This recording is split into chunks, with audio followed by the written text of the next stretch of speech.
Many experts say a growing number of teenagers are at risk from relationships that end in violence and abuse.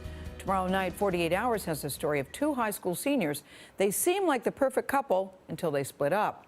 As Tracy Smith reports, their breakup finally turned deadly. Lauren Astley was a vibrant young woman whose presence lit up the lives of those around her. Full of life, optimism, and compassion, she lived each moment to the fullest. Her journey through Wayland High School culminated in 2011 with the completion of her senior year, and she was brimming with excitement about her upcoming enrollment at Wayland University in North Carolina. However, her dreams were tragically cut short just a month after graduation, plunging her community into disbelief and grief. Growing up in Wayland, Massachusetts, Lauren navigated the challenges of her parents' divorce at a young age, finding stability through their joint custody arrangement. Despite this early hardship, she thrived, surrounded by the love and support of her mother, Mary, and her father, Malcolm. During high school, Lauren's life intersected with that of Nathaniel Fujita, a popular football star at Wayland High. Their relationship, initially promising, faced strains that led Lauren to make the difficult decision to end it as she prepared to embark on her next chapter post-graduation. On July 3, 2011, Lauren's routine day at work at the local mall abruptly transitioned into a nightmare. She was seen entering and leaving the mall as scheduled, but when she failed to meet friends later that evening and her red Jeep was discovered abandoned at a beach, panic set in. Concerned friends and family mobilized, initiating searches and contacting authorities, who swiftly launched an investigation. Suspicion naturally fell upon Nathaniel Fujita, particularly given the recent breakup. However, both he and his mother maintained their presence at home during the crucial hours of Lauren's disappearance. The discovery of Lauren's lifeless body on July 4, in a swamp miles from her home, set shockwaves through the community. Her tragic death, strangled with her throat slit and a bungee cable entangled in her hair, left a haunting imprint of senseless violence. In the aftermath, details emerged of Nathaniel's altered demeanor following their breakup, culminating in a troubling incident at their graduation celebration where his intoxicated attempt to approach Lauren against her wishes hinted at deeper emotional turmoil. This incident, recounted by Lauren's concerned friends, underscored the complexities of their relationship and Nathaniel's escalating instability. The loss of Lauren Astley. The loss of Lauren Astley reverberated deeply, prompting an outpouring of grief and introspection within Wayland and beyond. Her untimely death served as a stark reminder of the fragility of life and the devastating impact of domestic violence. As the community mourned, they also rallied around her memory, honoring her vibrant spirit and the promise she embodied. After Nathaniel Fujita was instructed to leave Lauren's home, tragically, just a month later, he ended her life. When Lauren's body was discovered, investigators once again spoke with Nathaniel and his mother. This time, they claimed Lauren had visited Nathaniel alone at his residence. Her final message, sent at 7:05 p.m., simply read here: "With a search warrant in hand, authorities combed through the Fujita household, uncovering compelling evidence.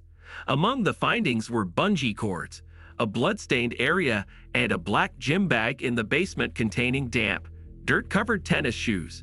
Another pair of bloodied shoes and stained clothing were concealed in a crawl space within Nathaniel's bedroom. Laboratory analyses later confirmed the blood belonged to Lauren." Nathaniel Fujita was taken into custody on July 5, 2011, and charged with Lauren's murder. According to his family, following their breakup and graduation, Nathaniel withdrew from social activities, becoming increasingly isolated. Concerned about his well-being, his mother reached out to Lauren, asking her to visit and check on him, an offer she accepted. Tragically, it was during this visit that Nathaniel attacked and killed Lauren in his garage. He later disposed of her car keys in a storm drain near the beach, where he abandoned her red Jeep. Afterward, Nathaniel transported Lauren's body to a marsh where he attempted to conceal the crime. While Lauren's family and friends attested to no prior incidents of domestic violence in their relationship, They acknowledged Nathaniel's possessive and occasionally aggressive behavior, particularly when under the influence of alcohol. Authorities concluded that Lauren's death was a stark consequence of relationship violence stemming from their breakup. The aftermath of this tragic event. The aftermath of this tragic event deeply affected the community, highlighting the devastating impact of intimate partner violence and prompting reflection on warning signs and support mechanisms for those in turbulent relationships. Nathaniel Fujita's trial and subsequent conviction for premeditated first-degree murder underscored the severity of his actions and the profound loss suffered by Lauren's loved ones. Lauren Astley had reached a pivotal point in her life where she was contemplating ending her relationship with Nathaniel Fujita. Conversations with her friends revealed growing concerns about Nathaniel's behavior, including his hostility, unkind treatment towards his mother, and their general disapproval of him. Despite these red flags, Nathaniel's trajectory took a dark turn when he was brought before a judge on February 13, 2013, to face charges related to Lauren's murder. The trial painted a chilling picture of events leading up to Lauren's tragic death. Prosecutors argued that Nathaniel's motive for killing Lauren stemmed from anger and resentment over their breakup. They contended that Nathaniel believed their relationship was irreparable and that Lauren's decision to end things was final, a blow to his emotional stability. This narrative was supported by testimony highlighting Nathaniel's deteriorating mental state following the breakup.